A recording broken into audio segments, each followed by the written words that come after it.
అందరూ అనుకున్నాం మహిళలకు 33% రిజర్వేషన్లు వస్తాయి. చట్టసభల్లో ఎన్నో రోజుల నుంచి ఇది పెండింగ్ లో ఉంది. ఎన్నో రోజులు పోరాడాం. ఇప్పుడు తొందరలో చట్టసభల్లో అటు పార్లమెంట్లో ఇటు అసెంబ్లీలో కౌన్సిల్లో 33% మహిళలను చూస్తామని ఆశపడ్డాం. ఇన్ని పోరాటాల తర్వాత అందరూ కూడా ముందుకొచ్చే సమయంలో నిన్న కాంగ్రెస్ పార్టీ దాని మిత్రపక్షాలు ఒక విధంగా చెప్పాలంటే మహిళలకు ద్రోహం చేశారు. ఇది జాతి విద్రోహం.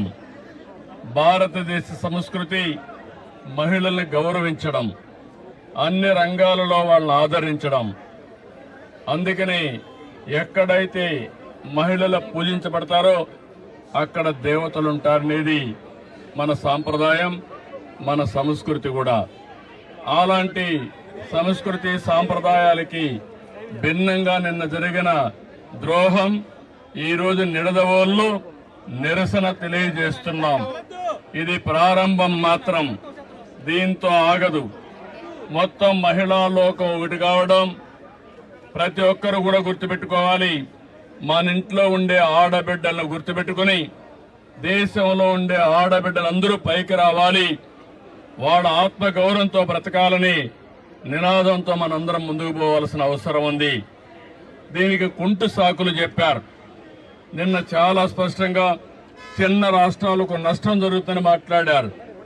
కానీ ప్రధానమంత్రి గారు అమిత్ షా గారు చాలా స్పష్టంగా చెప్పారు, దక్షిణాది రాష్ట్రాలకు అన్యాయం జరగదు, అదే మాదిరిగా నార్త్ ఈస్టర్న్ స్టేట్స్ కి అన్యాయం జరగదు, చిన్న రాష్ట్రాలకు అన్యాయం జరగదు. ఈ పొండే సీట్లతోనే 50% యూనిఫామ్ గా అన్ని రాష్ట్రాల్లో పెంచుతామన్నారు. యూపీలో 50% పెంచితే ఆంధ్రప్రదేశ్ లో కూడా 50% పెంచుతారు. అలాంటి అనౌన్స్మెంట్ ఇచ్చి చట్టంలోని పెడతామని చెప్పిన వీళ్ళు రాజకీయ అజెండా కోసం ఈరోజు ఇలాంటి దుర్మార్గం చేసే పరిస్థితికి వచ్చారు. ఇది చాలా బాధాకరం. నేనైతే 3 దశాబ్దాలుగా దీనికోసం పోరాడుతున్నాం. పోరాడి సాధించుకునే ఈ సమయంలో దీన్ని మారుగా చేయడం అనేది చాలా క్షమించరాని నేరం అని కూడా మరొకసారి తెలియజేస్తున్నా. ఈరోజు ఆ పార్టీలు గుర్తుపెట్టుకోవాలి.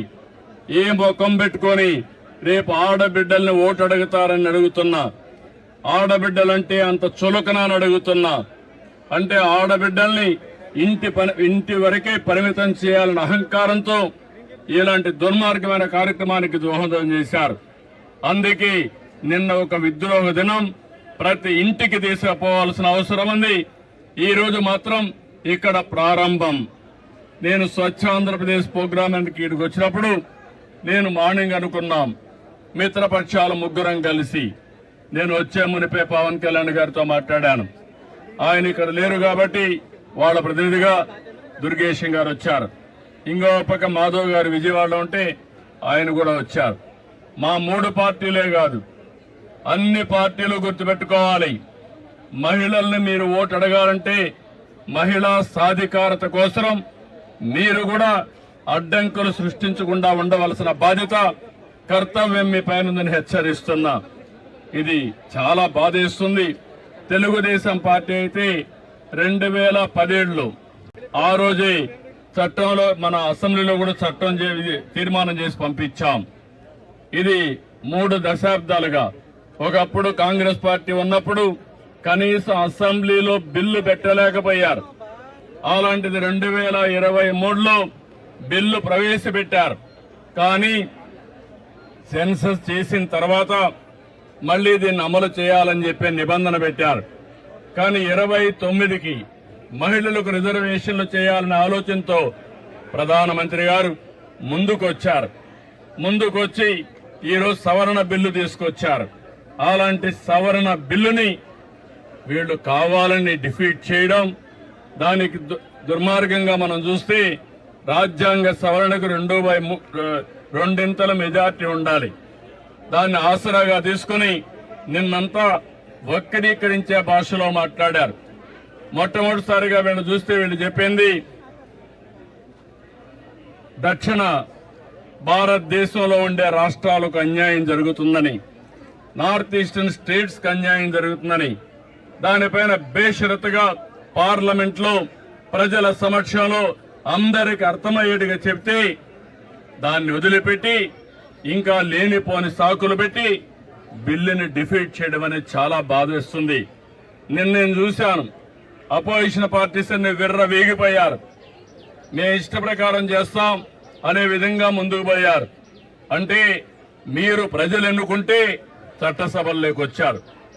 అలాంటి మీరు ప్రజాహితం కోసం, మహిళా సాధికారం కోసం మీరు చట్టాలు చేయాల్సింది పోయి మహిళా ద్రోహం చేస్తూ దేశ ద్రోహం చేసే పరిస్థితికి వచ్చారు. ఇది మంచి పద్ధతి కాదు. మహిళలంటే అబలులు కాదు. ఆ విషయం కూడా గుర్తుపెట్టుకోవాల్సిన అవసరం ఉంది. ఈరోజు పంచాయతీల్లో 50% ఉన్నారు, కాలేజీల్లో ఉద్యోగాల్లో 33% ఉన్నారు. ఎక్కడ మహిళలున్నా సమర్థవంతంగా పనిచేస్తున్నారు. అలాంటి మహిళలు చట్టసభల్లో కూడా వస్తే సముచిత గౌరవం జరుగుతుంది, అభివృద్ధి జరుగుతుంది, అందరికీ న్యాయం జరుగుతుందనే ఉద్దేశంతో ఈ బిల్లు తీసుకొస్తే ఎన్నో ఆశలు పెట్టుకున్నారు మహిళలందరూ. మళ్లీ కించపరిచే విధంగా, మహిళల యొక్క ఆత్మాభిమానాన్ని దెబ్బతీసే విధంగా ఈరోజు ఆ బిల్లును డిఫీట్ చేశారు. ఇది క్షమించరాని నేరం.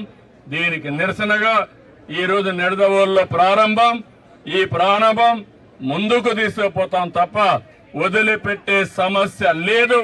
వీళ్లకు చేసిన ద్రోహానికి ఆ పార్టీలకి రాబోయే రోజుల్లో డిపాజిట్స్ రాకుండా చేయాల్సిన బాధ్యత మనందరిపైన ఉందని చెప్పి తెలియజేసుకుంటూ, అప్పుడే ఈ మహిళలకి న్యాయం జరుగుతుంది.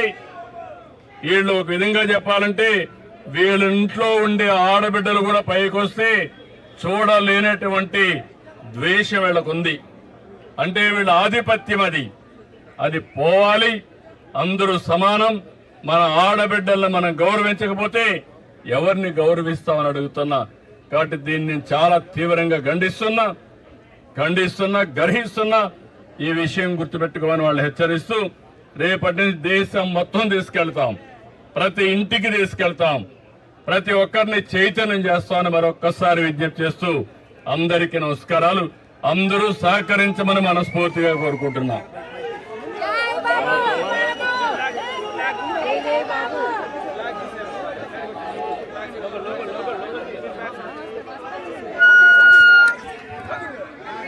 Absolutely.